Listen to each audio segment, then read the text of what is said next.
Calaroga Shark Media.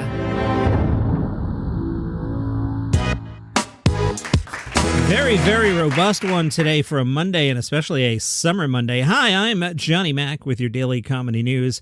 The trailer for the documentary about Louis C.K. is out. I'll play it for you in a second. The Daily Beast reviewed the trailer, and they say it opens with footage of fellow accused predator Charlie Rose describing the comedian as Philosopher King in the mold of Lenny Bruce or Bob Dylan. Yeah, there was a time there when CK was absolutely being compared to George Carlin pre-cancellation. Sorry, Not Sorry is about CK's ongoing and largely successful attempts at a comeback after getting canceled in the fall of 2017. I'm not sure he's all that canceled. Did he lose gigs? Yes. But he also can sell out the Garden, so he's not that canceled. But the Daily Beast tells us, Sorry Not Sorry gives the woman who first spoke out against him a chance to tell their story with a little more time than some of the media coverage gave them.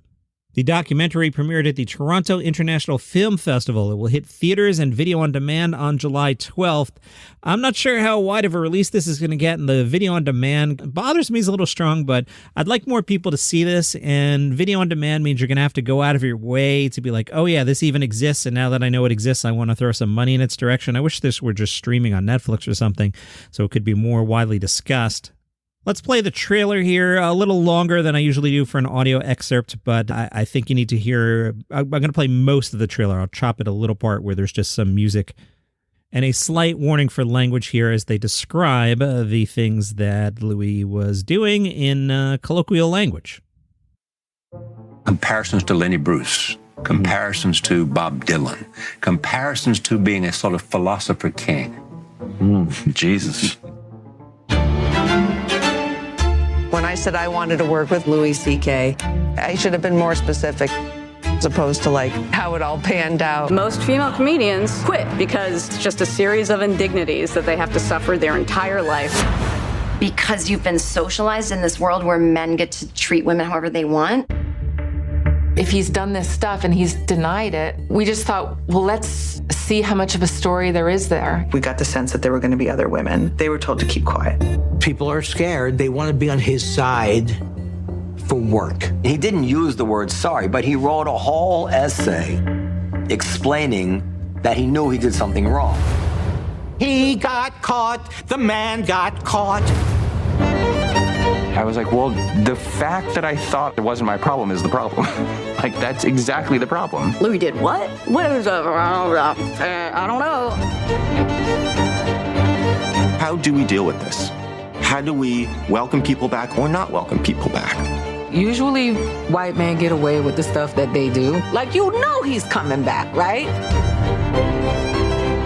He started to do more touring, and they started to sell out. Everybody lives with a certain amount of hypocrisy, and this is the amount that I've allocated for myself.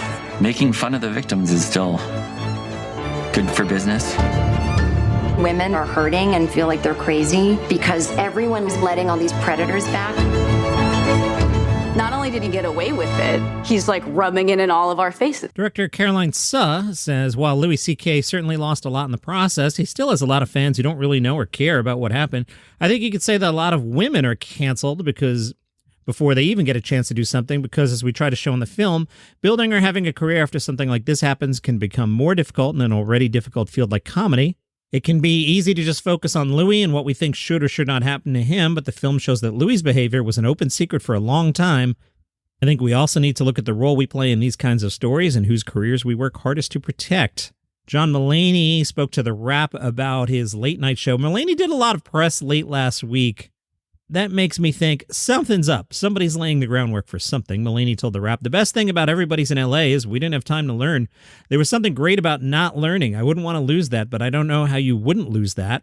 I'm a big fan of late-night talk shows, panel shows, lots of things like that. It was fun to do our version of it. We were very conscious we were going to have people on that I really wanted to talk to, and some of them might not be TV savvy or might not have done much media before, but they were the core of the panel. To me, they were the whole reason to do a show. The extra fun of it was that every big comedian was in town at the same time. Mulaney describes himself as a pretty curious person. Mulaney liked this compliment from Jerry Seinfeld, who said, "This is so much fun." Mulaney says, "I was really happy that he was much, much more interested in hearing calls from people about coyotes than talking about comedy or his movie coming out. And same with Jon Stewart, same with everyone." Is he open to another late-night-esque show? Mulaney said, "Oh, totally. I'm open to so many things now." Jon praised some fellow comedians that he wanted to spotlight, including Langston Kerman, Pat Regan, Robbie Hoffman, and Cole Escolo, who Mulaney called one of the best solo performers I've ever seen anywhere. On the comedy industry, Mulaney says the scale's bigger than it's ever been. That doesn't mean there weren't stand-up comedy superstars for 40, 50 years, even longer, but the sheer amount of comedians touring larger-sized theaters is probably the highest it's ever been. Yeah, I got into that over the weekend with Jason Zinnemann about somebody like Andrew Schultz plays the Garden. There was a time when if a comedian even played the Garden, never mind sold it out, it was huge news. Rob Schneider in the news again. He called Will Smith an a-hole. Schneider was on the Kyle and Jackie O show where apparently he called Will Smith a liar and a complete, utter fraud. Actually, there's a typo in the article. Or maybe not. He may have called Will Smith a lair. Is Will Smith a place where a wild animal, especially a fierce or dangerous one, lives? You'd have to ask Rob Schneider. Perhaps he's a lair or a liar. I don't know. Schneider said it's a deep, dark thing to do that in front of all those people and to a really legendary comedian who's literally the best comedian of our generation. You wouldn't have this whole wave of comedy that came after if it wasn't for Chris Rock. He kicked open the doors. Schneider said, I'm reading verbatim here. I'm not sure the second half of the quote makes sense, but the same article said lair. Will is a douchebag.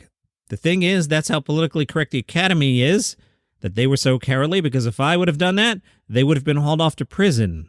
I'm thinking that should have said that Rob Schneider would have been hauled off to prison if he slapped someone. Who knows? So much news about late night, like 5 stories in a row. Let's run through them. Jimmy Fallon has renewed his deal with NBC. He will host The Tonight Show through at least 2028. If it ain't broken, don't fix it.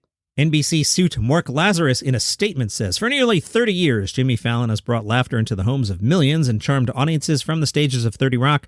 It's been a privilege to witness Jimmy at the helm of The Tonight Show, and we're thrilled to see what innovations and the incredible staff will deliver in the years to come at the network. Jimmy Fallon said, for nearly 30 years, I've brought laughter into the homes of millions and charmed audiences from the stages of 30 Rock.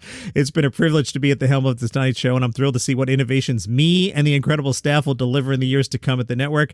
No, I'm not changing my quote. Tell Mark to change his. That is amazing. Love it. You may recall, Fallon faced allegations of creating a toxic workplace at The Tonight Show, as detailed in a Rolling Stone story. We've made that go away. We're back to, hey, it's Jimmy Fallon. Don't ask questions about that other stuff. Seth Meyers is losing his band. Now, like many others, I reacted and said, Seth Meyers has a band? Apparently, there's a band called the 8G Band that is a, quote, signature element of the Seth Meyers program.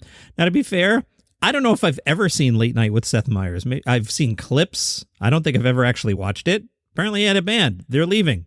Eli Janney, the keyboardist of the HE band, told Vulture that the trio was informed in recent weeks that the band would cease to be a regular part of the program due to budget cuts. Janney said, in the end, NBC was adamant about where they wanted the budget to go to. It's not just the band. There's a whole crew that works with the band, so there's a lot of people employed. I think this was an easy way for them to cut the budget. Easy's not the right word. Smart move by Jon Stewart. He's going to host 2 live episodes of The Daily Show following the 2 presidential debates, the first one on June 27th, the second on September 10th. The Daily Show is also going to go on the road for both the DNC and RNC conventions. Trevor Noah did live debate coverage in 2016. He did not do so in 2020. There was this pandemic. I don't know if you heard about it. It's unclear if the live episodes will mean that Jon Stewart will work 2 days those weeks or if he'll take Monday off and just do the Tuesday. Jon Stewart was the guest on a podcast called The Town. That's a good podcast if you're into all this Hollywood business stuff. And he talked about what happened over there at Apple. Jon says, as things went along and I did a bunch of other projects, I started having this idea in the back of my head about the sort of difference between weather and climate when it came to the institutions and the media and all these different things. And The Daily Show had always been a little bit more about the weather. You know, we were kind of every day in there. And the genesis of the problem was, what if we looked at it more as climate systems? What causes the weather? How do these things arise? And I felt invigorated again by it. There was something about changing the perspective and looking at it from this slightly askew place that felt revelatory to me and kind of excited me again. That was the Apple show. And then Apple said, we'd prefer you not do that. And then I said, oh, no, but I'm excited again. And they were like, yes, we are less so. Got news for you, John. Apple is right here. And so, you know, we had some disagreements about the direction of it, the tone of it, and the subject matter, etc. Yeah, have you listened to John's new podcast? Apple's right. Yuck it up, John. Stewart said, and when you're working for a company like Apple, there are a lot of factors to take into account. Like when you work for a corporate entity, that's part of the deal. Like even at Comedy Central, the deal is I get to do what I want until they think it's going to hurt their beer sales or whatever it is they want to sell, and that's the deal we all make. Nobody is owed a platform, and when you're in somebody's house and they want you to take your shoes off, you take your shoes off or you go to somebody else's house.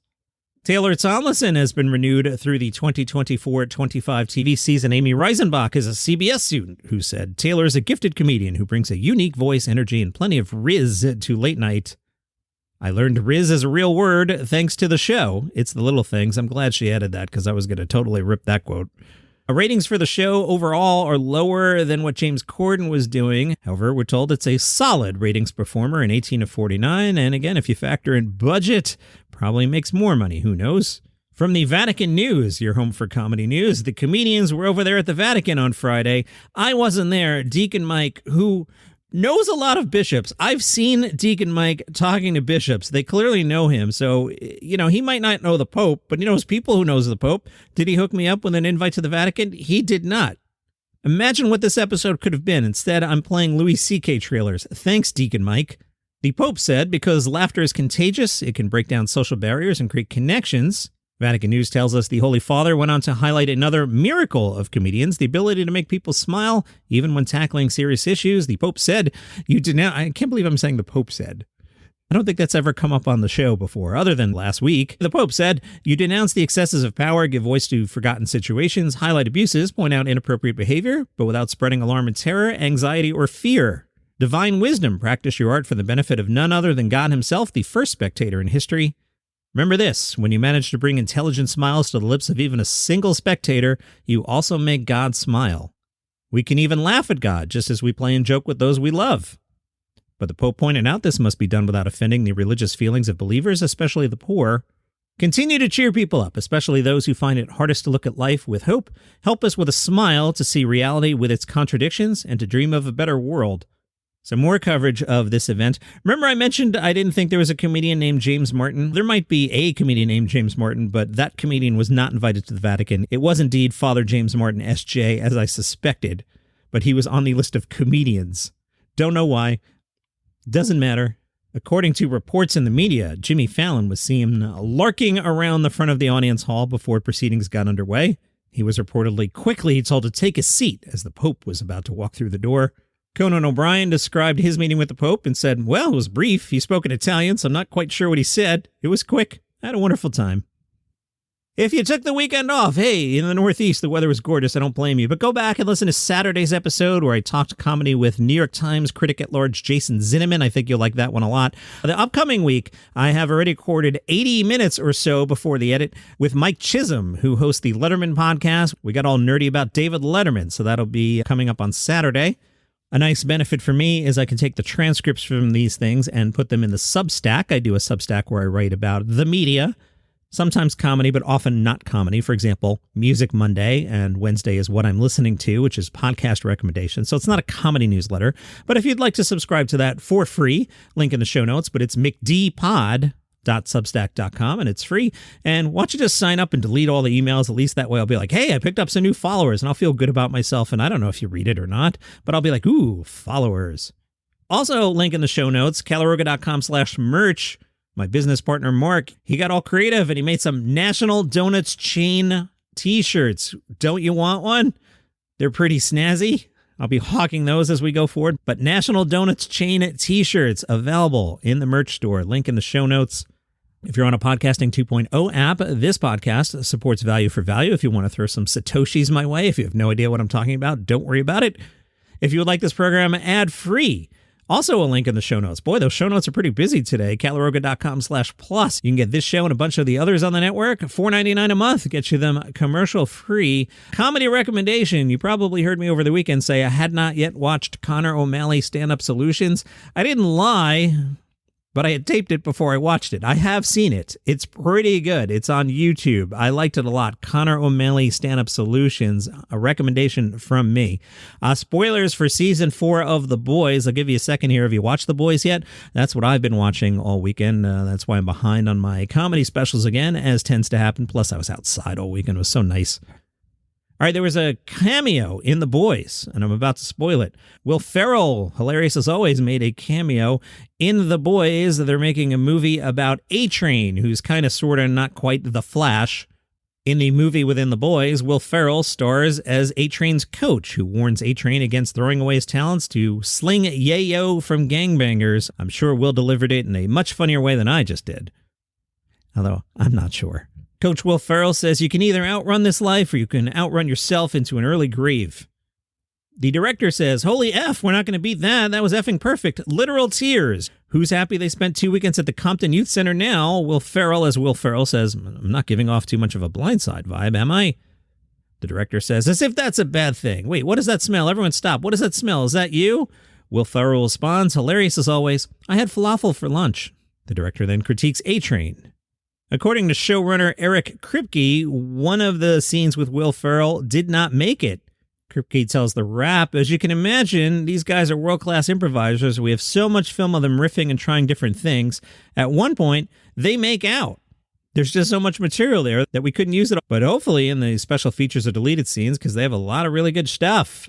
As I just mentioned, I haven't seen Hannah Einbinder's special yet, but The Wrap did, and they said the reason she looks so confident in her debut stand-up special, Everything Must Go, is she's been working on the joke since 2017 or 2018.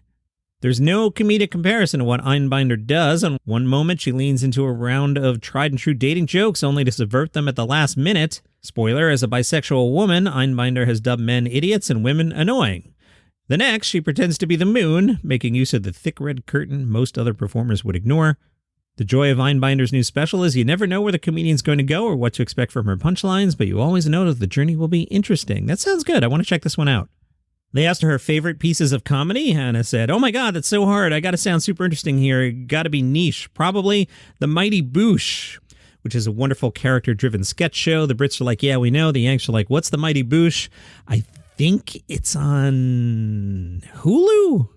It's a good show. Check it out. Hannah, what comedians have been impressing you lately? She says, Michael Longfellow. I think he's the most brilliant, succinct, distinct comedic voice that I'm aware of. He's so original and so funny and whip-smart, and I look forward to seeing his special. And that is your comedy news for today. See you tomorrow.